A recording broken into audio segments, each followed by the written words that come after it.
do. But we're going to do a different style. And I know that there's some people that probably don't know who I am as well. And my name's Johnny. I am the son of Libby Marshall, and she used to be Libby Miller, and then also Libby Benenhaley. And that was the daughter of John Mark and Lily. So that is my mama.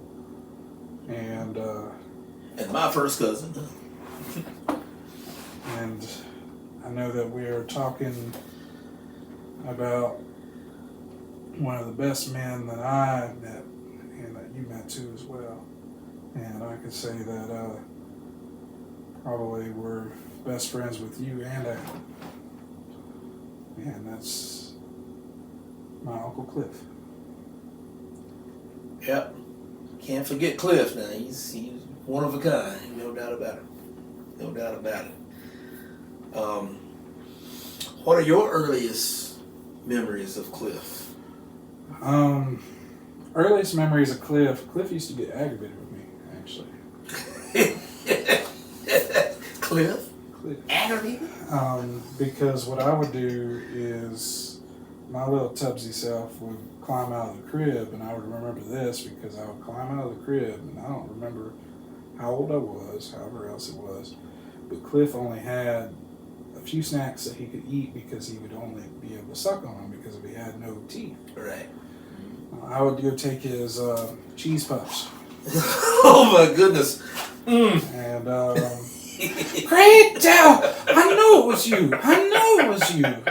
He'd come in there, and he would come in that room with where the crib was over at grandma's and Papa's room, and look in the sheets, and the sheets would be all orange, and my face would too, and he would chew me out from every kind of way. But that might be my earliest memory of him, but I could say that was one of the best memories, because thinking back at it now, that was probably one of the last times I ever heard him fuss at me. He grew to really love me. Yeah. And it took some time. Yeah. Because he wanted me to get rid of the talking stage, and I never really got rid of that. Well, he always told me that you had a heart of gold. He always told me that. Johnny's got a heart of gold. So I can tell you, he thought very highly of you because he's told me on many occasions that you have a heart of gold. So, yeah. So he was something else. Wow, there's so many questions that you could probably ask about Cliff, but as you got older, how would you say that Cliff mentored you any? Yeah. Anyway, I would definitely say that. How? You got to think that he not only helped whenever it came to things. I was going through a lot of changes as a teenager as well. And my body was not in the best of shape as a teenager, and I got picked on a lot. So for him to tell me about his stories, about how people would just look at him strange, and I saw it. People would look at him strange. Yeah, just stare at him. Yeah, and he would just bark at him sometimes. I've seen you. What are you looking at, boy? But that spoke to me, and you would think that that's not a mentor stage, but man, he not just mentored about that, but we talked about scripture. He was a teacher at that time. He was teaching RAs. That's right. RAs went all the way up to youth age, because Jason, which is my best friend now, he taught Jason. He and Stephen did. So both of them teaching that era. Man, I remember him talking about what he's going to talk about for youth, how he was going to teach it. Johnny, should I do this? Should I bring up this part of scripture? How should I bring it together? That's a mentor in itself, to where both of us held each other accountable for certain things. And we were going through some of the same issues as things went on. his mindset was there of a grown man, yes, but he was still going through some issues like a teenager would be going through. Yeah, I remember very well. It was very difficult to talk about, and he had nobody else really to talk about it with. Mm-hmm. Some of the hurts that he was going through, some of the hurts that I was going through. That's a true mentor, to be able to just sit there and talk and not be judged. Mm-hmm. Not be judged over what you say, what you want to say, how you need to say it. There were a lot of times when people thought that I just disliked them totally, but no, Cliff understood. He sat there right beside me, and I just wouldn't talk to people. And it wasn't anything because of the fact that I didn't like you. It's just, and Cliff would look at me and try not to laugh. I knew who you were. And he would always say, man, you can see right through that person, can't you? I said, yes. And I would just sit there quiet. And he would just look at me like you're looking at me now. Mm-hmm. And I said, I can feel it. I can feel this person is not a good person. And it was strange because I know that's discernment now, because you can see like the actions of somebody else, mm-hmm. and you can, and that's a God-given gift.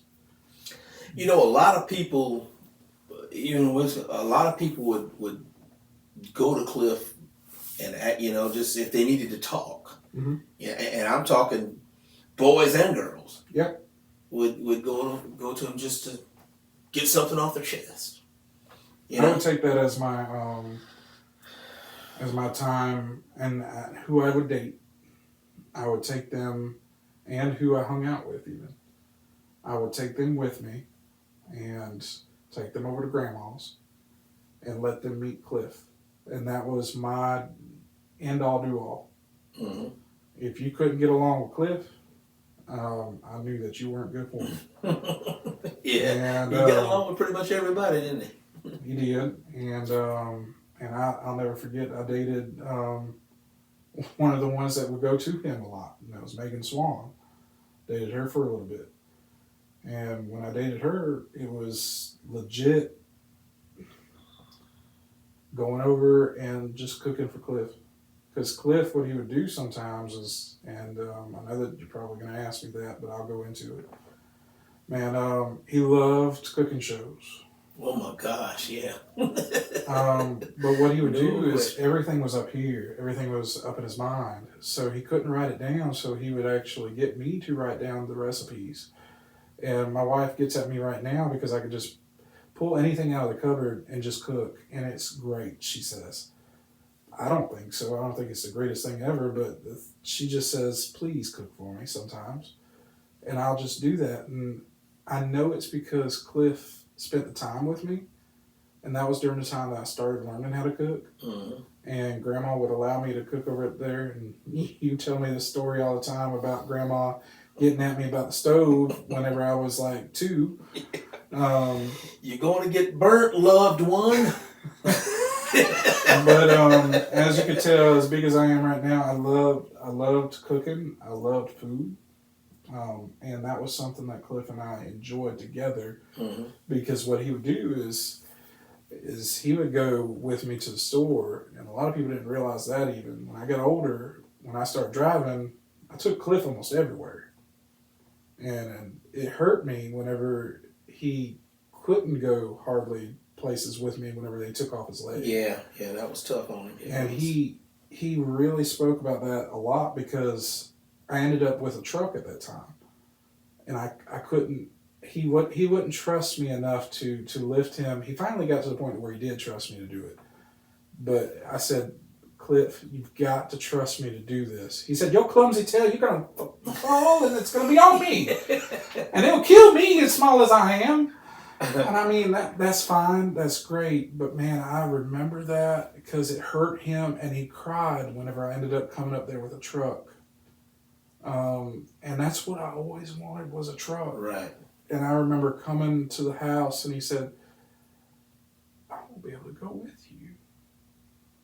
I there's no way that I can climb in that truck. And I broke down because I didn't know what to say to him. Mm-hmm. And I didn't know what or how to say to him because, and we spent a lot of time together. And it wasn't just, like, he legit was my best friend for the longest. Yeah. And, yeah, I had best friends that were my age. But man, But not ones that you could go to and talk to. Yes. Your innermost things that were going on as far as family. Mm-hmm. There were a lot of family issues back then that were going on at that same around time. And we had to spend almost 3 years over there. People don't realize that. So that was a tough time, especially for my sister. I got a different room, but I'm not going to go into details of what happened with Nikki. Nikki really had a hard time with that adjustment. And for me to see that, I didn't know how to react to it. Mm-hmm. And I stayed in that back room where it used to be Kyle's room because I didn't want to talk to anybody. Mm-hmm. Did not want to talk to a soul during that time. And people didn't realize why. And it was just, I was hurting. I didn't know how to react to it. Cliff did. Cliff would take me and I know he would joke with you about those times whenever it came to wrestling. Oh yeah, he loved it. And he would say, man, I don't understand what it is about Johnny. He could tell you anything about wrestling as it is. I know y'all would joke about it because y'all would sit there. Oh gosh, yeah. If you want to know about you, ask Johnny. Ask Johnny. And we would always go, and as you've seen some of the pictures that I sent, we not cutting you off here. When it would come to what's the Civic Center here, was back then it was called the Exhibition Center. Yeah. Well, wrestling would come every 2 weeks. Well, I took Lily to her first one. Did it? Yeah. You were there. That's right. Sure. But every 2 weeks we were there. One time when we go, Daddy would take us. The next time they come, John Mark would take us. Lord, Well, a lot of times John Mark would just leave us there and come back. Daddy a lot of times would stay, but no, he'd leave us there and let us stay. I mean, back then you could do that. Yeah, you could do something like that, but a lot of times we hung down in the, where the wrestlers were at to come down there to watch them come in. Let me tell you a good story on this. You'll love this. We would go down there and the little pads that you would get, to get them to get their autograph. Yeah. And so had the little pad and we'd get the wrestler's autograph. Well, I had to use the restroom. And I said, Cliff, you hold this phone when I go to the restroom? He said, yeah. So I went, used the restroom. But when I come back, he said, I got Jack Briscoe. He said, I got his autograph for you. So I get it and look at it. I knew it wasn't Jack Briscoe. He had signed it. And he put an E on the end of Briscoe, and I knew. I said, saw Jack Briscoe, eh? I said, I know that's you because that ain't how Briscoe spells his name. But I did end up getting his autograph that night. Trying to play a joke on me. Little young me. And there were times where Cliff and I went to our own wrestling events. There was one at Crestwood one time that we went to. The independent circus time? Yeah. And then we ended up going to WCW one night, and I'll never forget that one. That one was great. Nikki went when Buff Bagwell, and I talk with Buff Bagwell on his podcast a lot, and he actually remembers a lot of the stuff because I met him here in Sumter whenever he came. And man, I talk about it a lot because Nikki was there during the time whenever Buff broke his neck with Cliff. And I know I'm talking a lot about wrestling, but okay. Well, that was a big part of Cliff because he loved it. It was, and he brought that to me whenever we were watching it in Saturday mornings. We started watching it Saturday mornings. And then what really brought it to my attention is when NBC used to, and they still do it now, replay WrestleMania. Mm-hmm. Dad and I sat, and he thought it would be special to show me, and it was the one with they did a replay of WrestleMania, but it was a replay of an older WrestleMania that had the Ricky Steamboat and Macho Man match. That match was what got me into wrestling. And Dad would never watch it with me anymore. He started watching it with me later on whenever the DVDs started coming out, and I'd pop in Hulkamania and stuff like that. But I would say that Cliff really spent the time, and it wasn't just for wrestling. It was more of, this boy enjoys it. I know he does. And even on, we loved the NWO. Both of us did. That was during that 90 era. Mm-hmm. But I could tell you in 2002, I had just got into, it was my freshman year in high school. And he calls me. He says, Johnny, it's your birthday. I already know it is. So I need you to come to the house. So I come to the house, and he has the pay-per-view set up. He bought the pay-per-view just for us to watch because NWO was coming back to WWE, and he wanted me to watch it live. And that's the kind of uncle he was. Mm-hmm. And there's a story. Man, Cliff, you could not meet somebody more.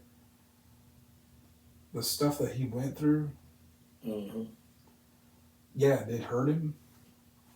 And I could say that it did hurt him. Because certain things that he told me about made me honestly angry towards a lot of my family that he had to go through. And people didn't know that. People just thought I was just mean. No, I'd heard stories that how he was treated. And then just because Cliff had met all these people in town, then they would want to carry Cliff around and take advantage of the fact that he knew all these people. Mm-hmm.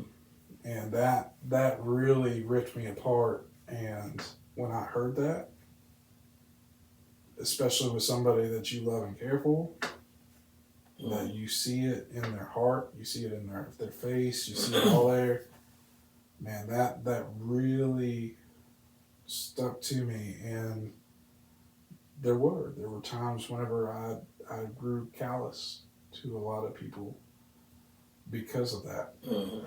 And I shouldn't have. And he told me that too. He said, man, I've gone past all that. And he did. He got past a lot of things that I know he did. I was one of the only ones besides Grandma and Papa to be able to do his legs. There were times whenever I could actually do and got it correctly, and whenever he knew that, he had this little tin cup that was sitting on the sink always that was a white and red. It had the red ring around it, and it had a red ring too. That was his cup that he would use to pour his water into his blender in order to actually blend his food. Mm-hmm. And the only two people that could actually blend it correctly were me and Papa. And he said that over and over again. He said, those are the only two that listened to me enough to know when to blend and when to pour water in and what to do. Yeah, he knew just how to do it, and yes. just when he had it down to a T. Yes. How it was done, yeah. How it was done because of the disease that he had. His throat would close, and they would have to do surgeries every so often to stretch his throat. To stretch out his throat. Yeah. And people didn't even know that. Mm-hmm. I know a lot of people couldn't pronounce the actual disease, but it's called epidermolysis bullosa. And that disease is very similar to what Job had to go through. And that's how I describe it to a lot of people. Mm-hmm. If you want to read about what happened with Job, that's almost to a T what I remember with Cliff. Because whenever Satan touched his skin and everything went over his skin like that, you think of the boils from head to toe and how Job, before his friends got there, he's scraping his skin with pottery, with broken pottery. Yeah. And if you remember this, I talked to Al about it, and that's something that I'll add to this, is that, man, do you remember what we would do when we go to Quincy's? Go to Quincy's. I know a lot of times when you go there, he would tell them that Quincy's or Ryan's. It was two places, and they did the same thing there. Yeah, I knew they had the blended stuff. You would have to tell them to blend it. I remember that. But we would actually carry the blender there sometimes and do it ourselves. Because now at Quincy's, they would do it for him. Yeah, I remember that Quincy. I don't think I ever went to Ryan's. I don't think. It was Shoney's. Shoney's, we would actually do it ourselves because they would let us go in the back room and in the corner. And that's where Papa and all of us sat before we went to the P15 games. Gotcha. But what he would do is he would ask for, if you remember what Quincy's, they had the little steaks that go in a steak. Yeah, the little tips. I remember he'd get the little tips. Mm-hmm. And that's how he would actually scratch his sores. Yep. Because he was scared to ask ones to scratch his arm or his back for him. There was a few that he would do. You, me, Robbie, Stephen, Al. Stephen. Right, Stephen. Yep. There were only a few of us that would do it for him. Mm-hmm. And man. And Cal was the same. Cal was the same way. I wish I had met him. Yeah. I mean, of course, I was there, but I was only there for a few months before all that happened. Yeah. But I could say that that disease didn't stop him. You got that right. He'd bowl, he'd play putt-putt, and could play putt-putt quite well. Well, he used to bowl quite well. Yeah. I mean, he was very good at bowling. Mm-hmm. I mean, very good at bowling. I can tell you something.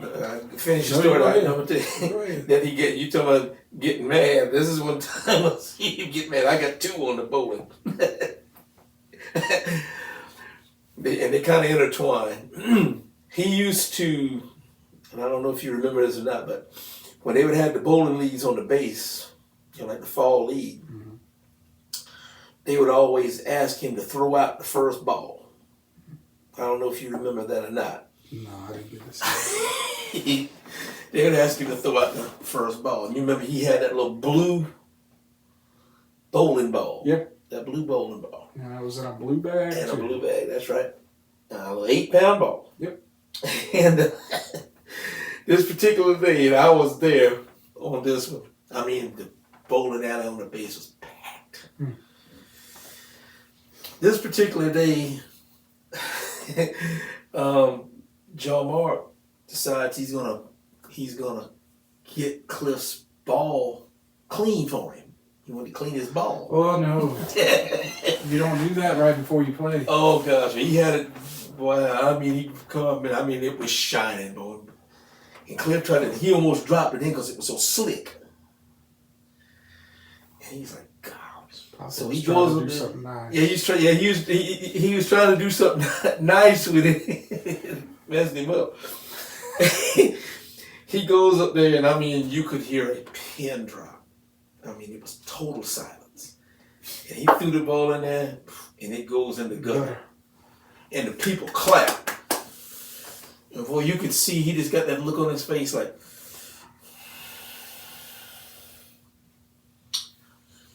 ball comes back up. He picks it back up again for the second time. And he about drops it again. And he throws it. And it goes in the gutter again. And the people clap more. He said, he come up there. He said, "Golly," he said, "Daddy knows that this thing gets real slick and I can't pick it up." He thought ruined it. Yeah, like you said, he was trying to do something to because the ball was a little bit scuffed, and I guess he didn't realize that. I'm laughing on it because I know the words that he probably chose. Yeah. You're trying to be so nice about it. You're trying to be so nice about it. It's okay. He was pretty hot, but I guess he didn't realize that Cliff needed the scuffs on the ball to help him hold it. Yes, and he didn't realize that.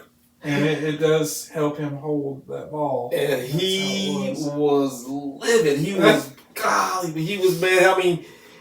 I mean, you could see his face get red. You know, Cliff was dark skinned too. Cliff's face got red as a beet, and he was upset about that. So years later, it was a long time afterwards, we went to the bowling alley downtown here, and we played a joke on it. Now we didn't clean it. We didn't have it clean, but you remember the little machines that you put it in the yes. Well, what we did, we took the ball and just put it in the not put it in there, but put it when the thing would open up. Just right on there, we just put it right on. We didn't have it shining up. We put it right there. Cliff, he went to the bathroom. He said, "Where's my ball?" And he started, and he had a rag. Who put a ball? Threw it on the ground. Y'all know that I can't ball. Well, you start to get hot. No, but we just put the ball there. We didn't have it shine. He said, "Let me see it. Pull it out there. Let me see it." And we showed it to him and said, "Oh, okay." So everybody knew about that. And so, but that man had some patience with me. I will say that. I will say that whenever it came to both of us spending time together, he had a love for me that was like none other. We joked, we loved certain things. It started with Al's tapes. I will say that. And Al had two different tapes, and one was red and one was blue. And the red one was with the red dress joke that we would always play. Mm-hmm. But right after that, we both got into Jeff Foxworthy.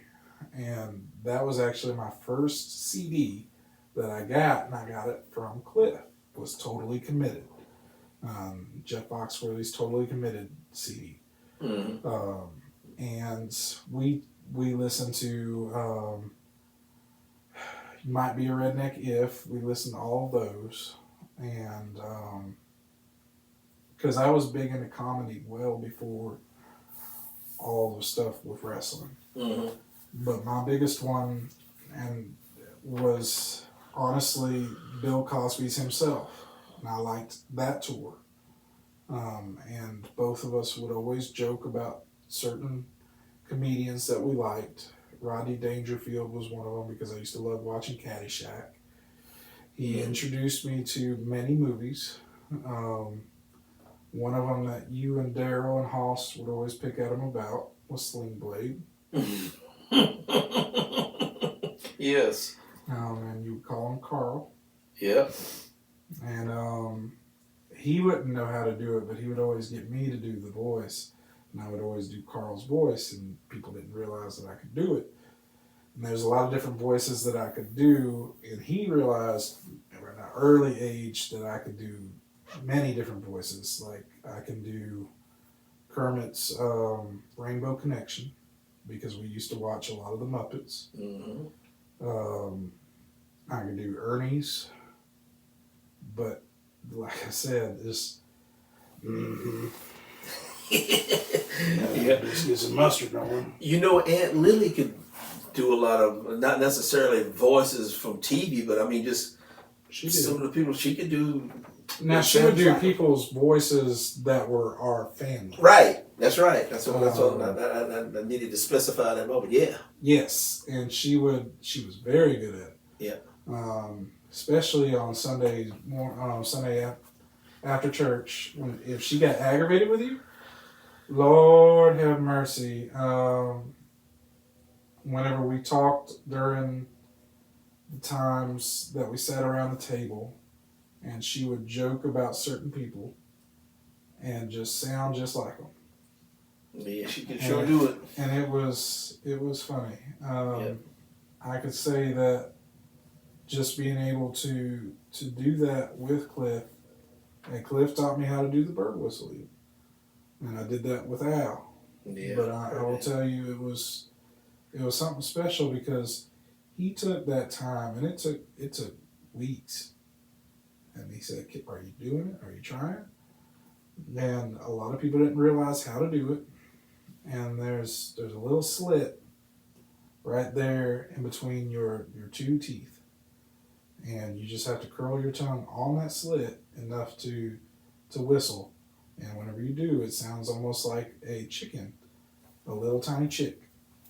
And it's just, when he did that, sometimes he would do that in doctor's offices and have people looking around.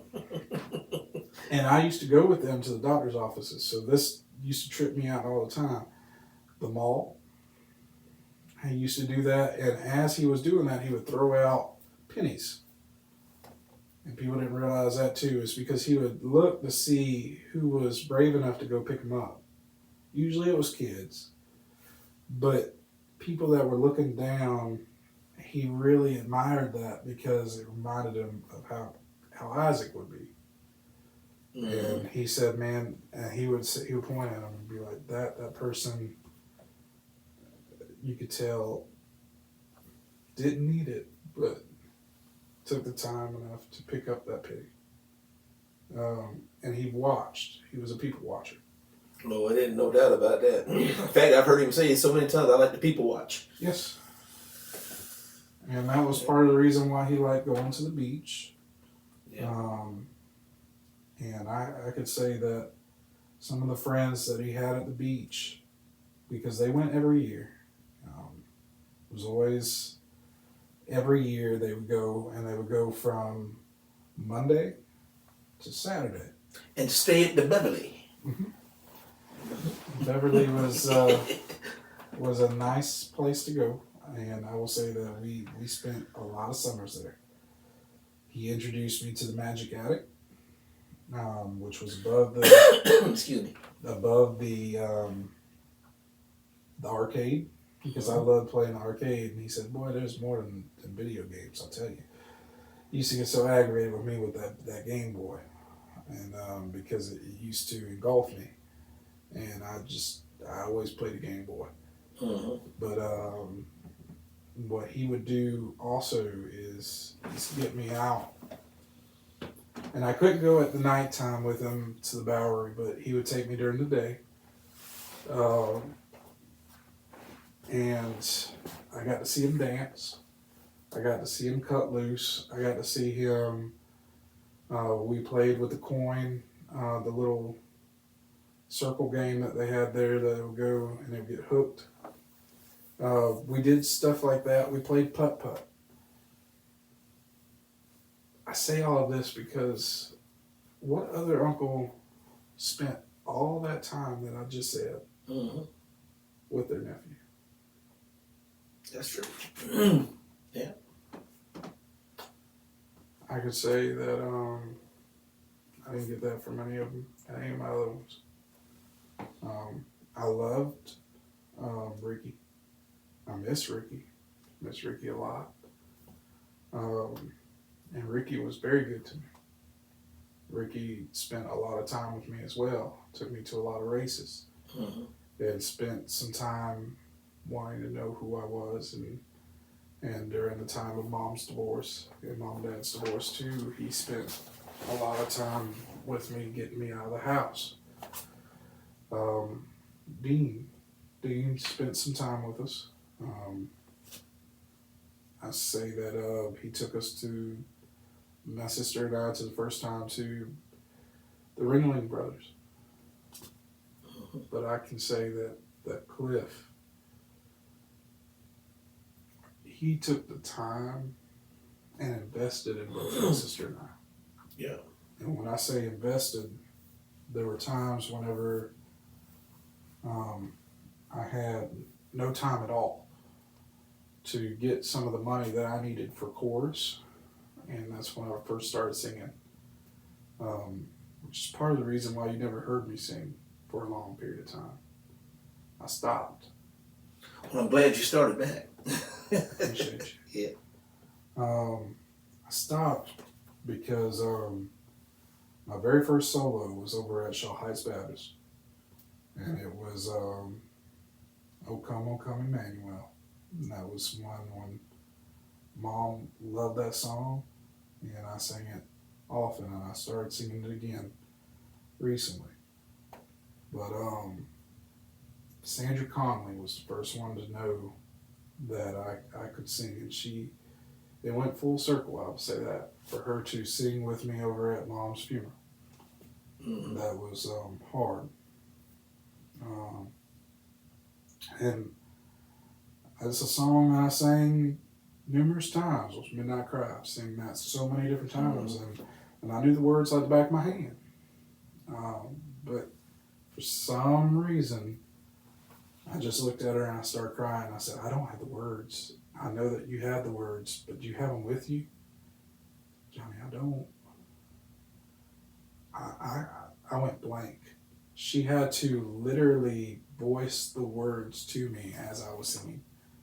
And then she said she would sing her part. Mm-hmm. Well, you knocked it out the ballpark, man. But I could say this, that I would have never had some of the training that I had without Cliff. Because I started singing in the choir at school. Mm-hmm. I wasn't good at sports. You knew that because I got popped in the eye back then, so I wasn't that great at sports. Couldn't catch a ball. I couldn't see enough to play football, and people didn't realize that because you see how thick these glasses are. Mm-hmm. So contacts, Mom didn't trust me with contacts at the time. So whenever I did play, I played in middle school and a little bit of high school. I ended up getting trampled on all the time because I couldn't see from my left to my right. I couldn't see my peripheral vision.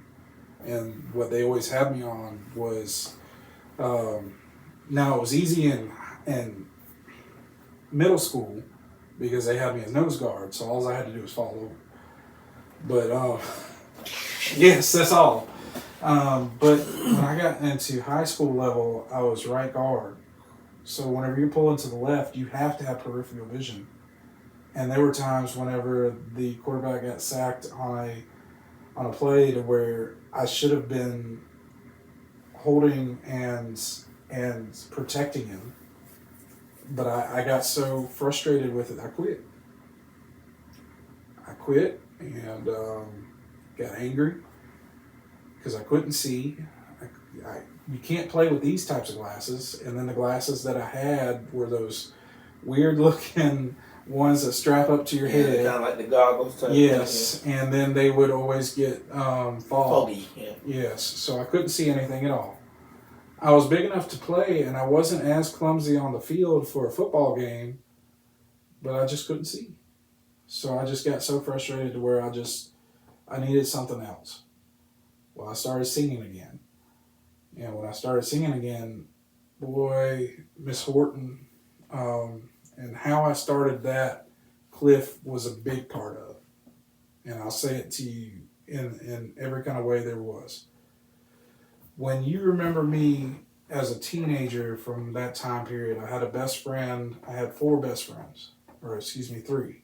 And there were 4 of us hanging out together. It was me, Clinton Lane, and there was Timmy Eason, and then there was Curtis Jones. We called him CJ.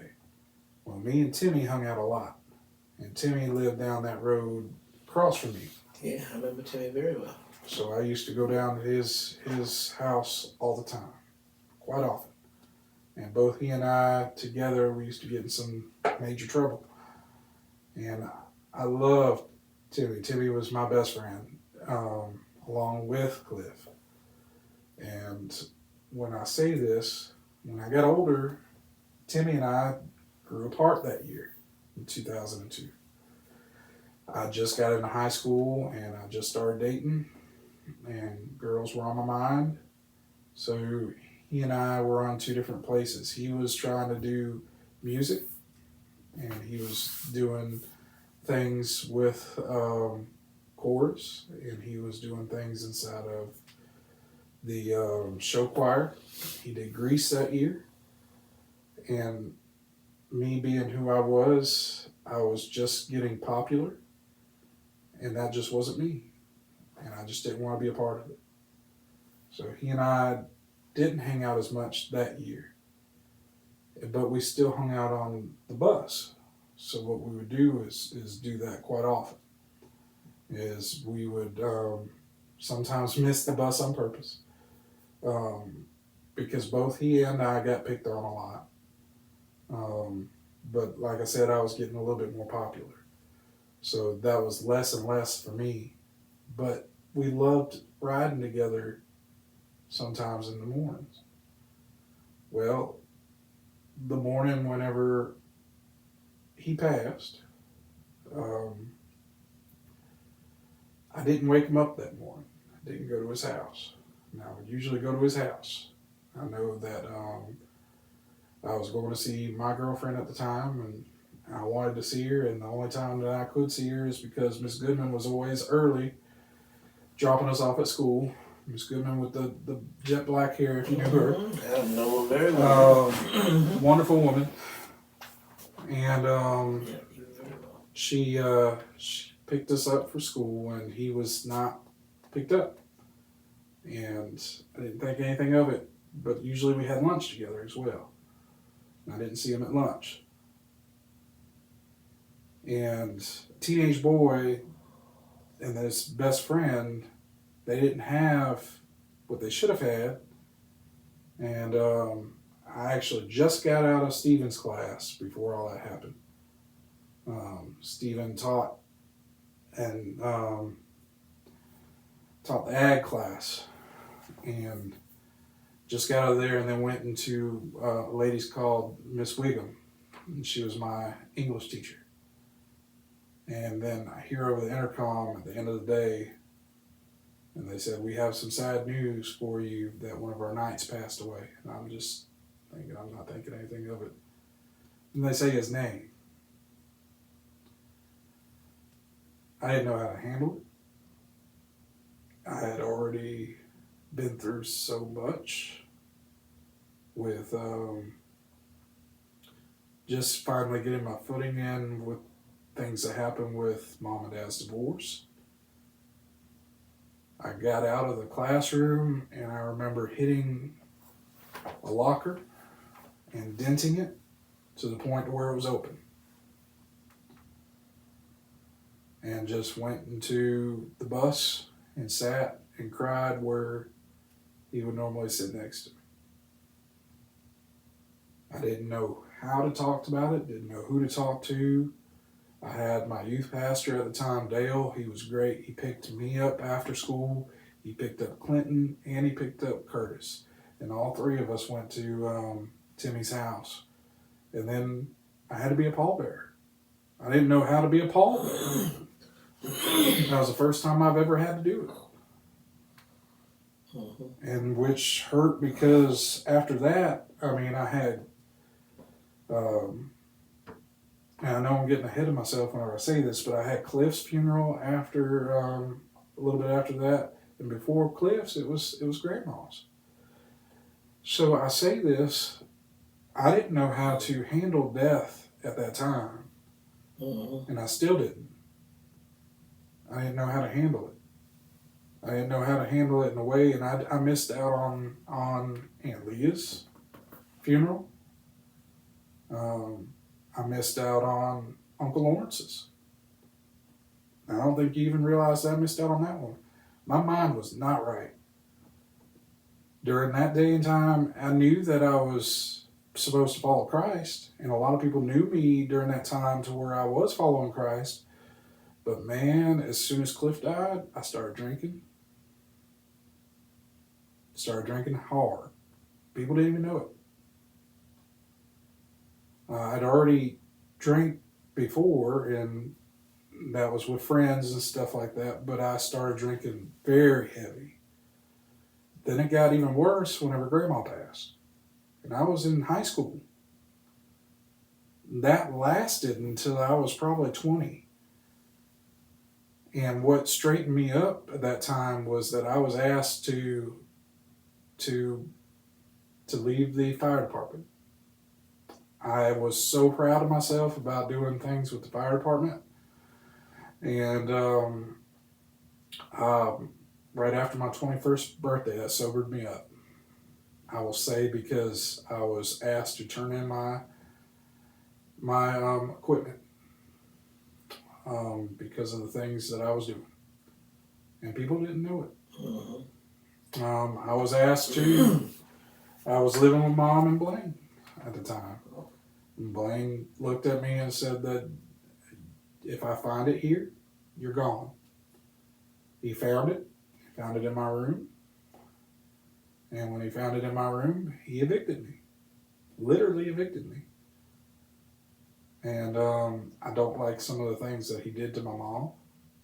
But I will say, when he did that, that showed me what I needed to do as a man, that I needed to shape up. And then after that, it was Papa, because I had nowhere else to live pretty much at that time. Papa said, you have one of two choices. You can live at my house and you can start going to church, or you can be on the street. I started going back to Long Branch. And I can honestly say that I was not saved until I went back to Long Branch. Gardner was the interim pastor at that time. And when Gardner was preaching, it was one Sunday evening. And I remember it. He was preaching out of Matthew 7. And if you know anything about Matthew 7, you cannot live that way. If you live... And that's what I was doing. I was being hypocritical. I was being hypocritical. I was so hypocritical at that time. And I think that's why a lot of people were stunned that I even went to Fruitland. Matter of fact, I know that because of how I lived before that. And I was just changing because I had just been saved. And then I was starting to live for Christ. I'm glad I went when I did, because I probably would have backslid. But I was not prepared until after Fruitland to do some of the things that I was doing as far as teaching. As far as whenever Norris told you that I was a good, humbled kid. He did. Spoke very, very highly of you, yes. But that was because of Fruitland. And the opportunity that I say because of God allowing me to be there because of the people of Long Branch. I would have never gone if they had not believed in me. And that was hard. That was hard. Because I thought whenever I came back home that I had let a lot of people down. And it was hard to even go around certain ones like you even. When I saw you for the first time, man, I was so depressed that I almost wept just by looking at you. Because I didn't know what was going on in my life. The only thing I'd known at that time was ministry. I took that sabbatical because of what was going on. And the one person that I wish I could have talked to during that time was Cliff. Because I knew for a fact that he would have been able to understand and see where I was at, see that I was hurting, and he would have been like at the beginning of Job with the friends. I know he would have stayed quiet.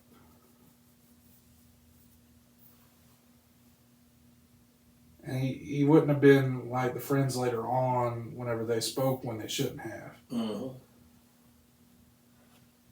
He could listen to what you had to say and, like you say, let you get stuff off your chest and could see a lot of times where you were coming from. A lot of things. That's why I think a lot of people gravitated towards him in that manner. So yeah, Cliff was a very unique person. Is that a good way to say it? It's a very good way of saying it. And you look back, and even during the times when I was coming up, I would be amiss. He spent a lot of time, with you. He spent a lot of time with myself and Stephen and Robbie, and certainly Al. And I'd be amiss if I didn't mention Rhonda Carter. He spent a lot of time with them. You got to think, Robbie lifted him in whenever he was doing trucking. You remember that? Yeah. And he lifted Cliff in there and drove Cliff around. So did my daddy. Yeah. My daddy did that a couple times. And people don't realize how they put their differences aside for that little bit of time for him to have that experience. Yeah. He went on cruises with yes. So they, so yeah, there's a lot of different, experiences with him. A lot of laughs, a lot of things. So I've seen a lot of, I've seen the funny side of him, but I've seen the tender side of him too. And I'll give you an example of this, and I don't want to hold you too long, but this was right after Aunt Lily had passed. Mm-hmm.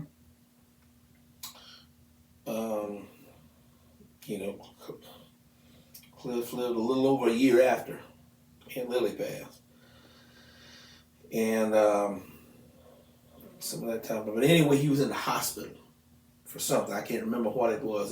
This was probably 6 or 7 months before he actually passed. What he did make mention to me, I went in there with him.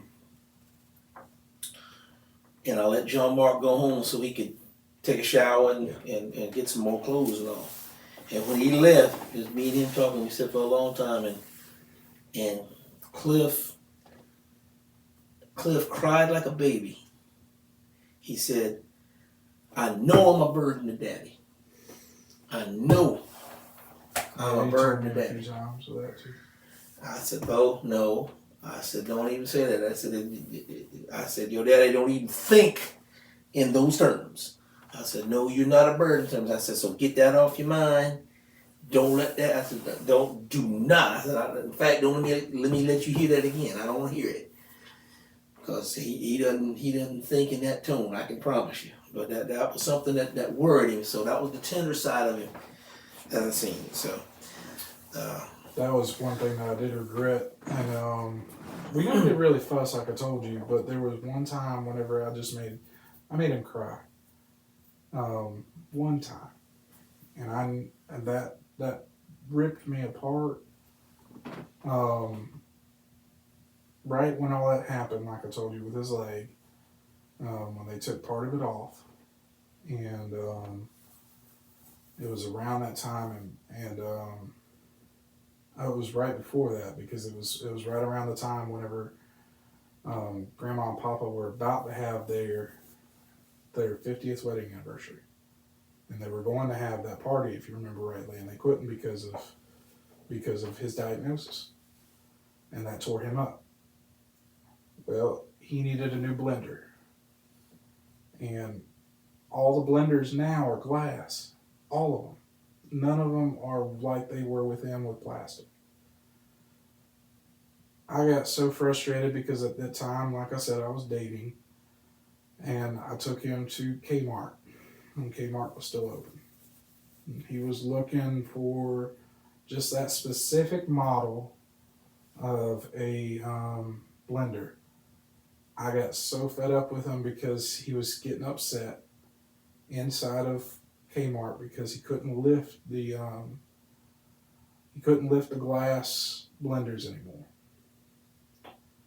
And I that was back whenever the Nokia phone was out and had Snake on it and everything too. Mm-hmm. I was getting the phone calls that my girlfriend definitely wanted to see me. And I got frustrated with him, and I just told him, I said, "We have spent an hour and a half for you looking at blenders. Is there a time that we could just go home?" And he just started crying. And I didn't know what to say to him.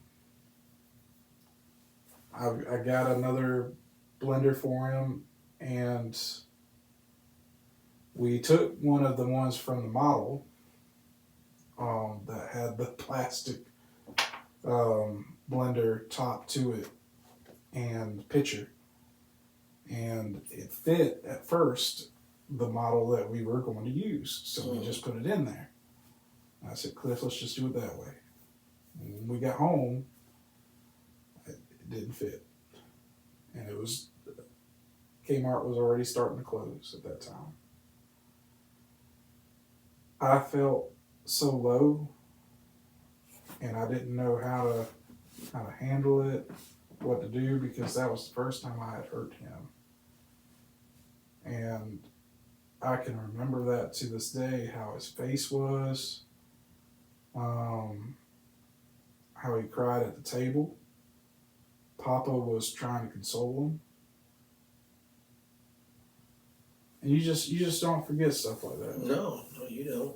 Because it's stuff that you don't think of hurting your best friend that much.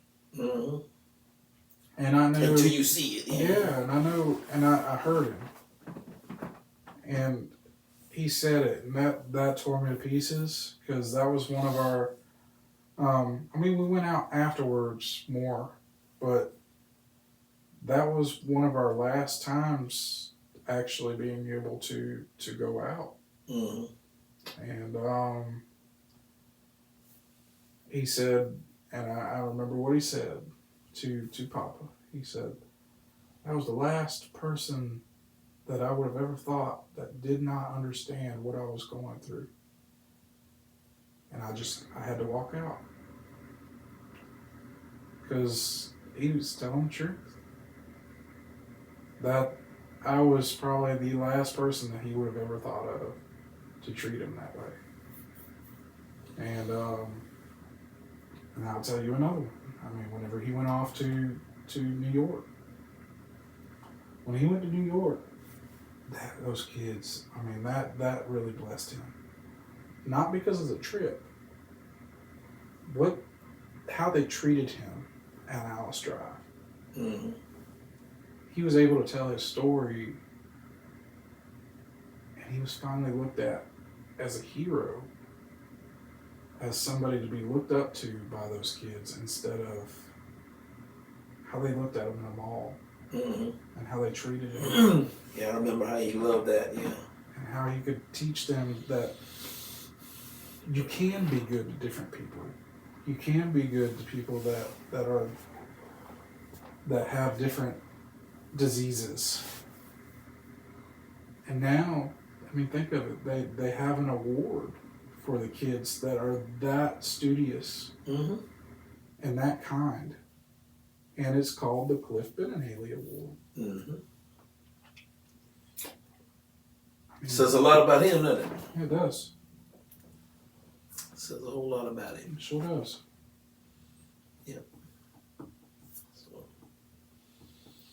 So, fun talking about him again. Miss our buddy. Look forward to seeing him again. Oh, yeah. Especially in his new body. Absolutely. Oh, wow. For him to be able to jump and dance. Yeah. Cut loose. That's one of his famous sayings. Cut loose, yeah. And then, and I could just think of it, I would say there's probably pews in heaven. To be able to sit in a pew with ones like him again.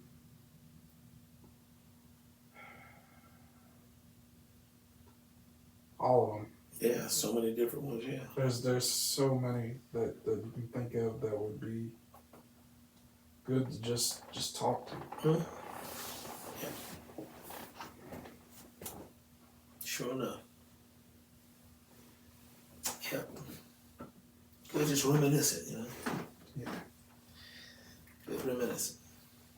Because I know he was close to you too, and you were both close. Oh, yeah. Yeah.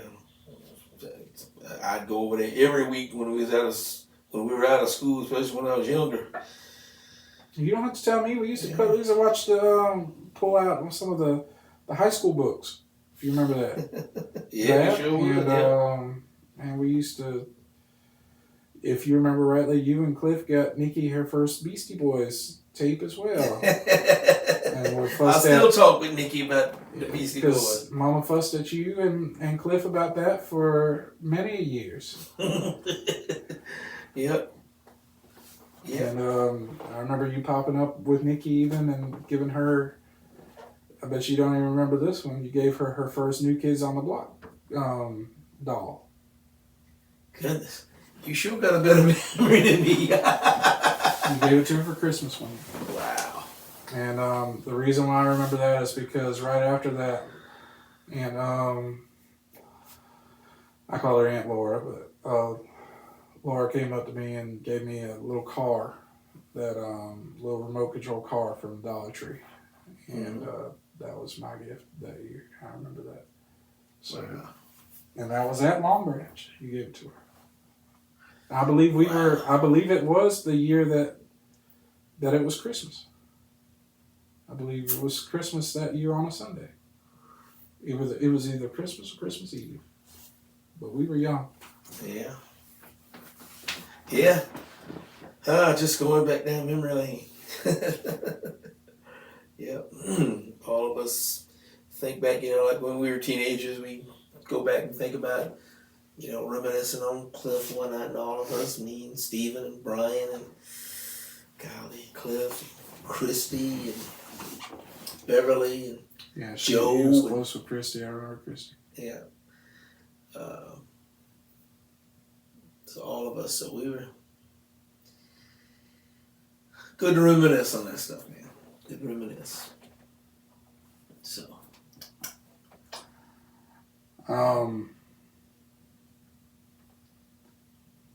I know that I always ask that question and everything too, and you are hesitant to ask it. So you are more than welcome to ask it.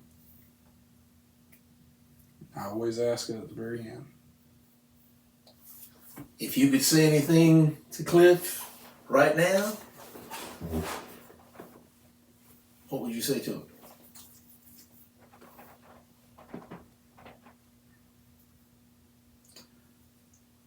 I love you. I always have. Thank you for spending the time that you did with me. Because you realized that I needed it. Mm-hmm. That's probably what I would say. And the great thing though is we're gonna see him again. Yeah. That's the good thing about it. Oh yeah. That's the great thing about it. So I'll be able to tell him that. That's exactly right. And he already knew it. I know. Yeah. But yeah, be able to tell him that, yeah. Yeah.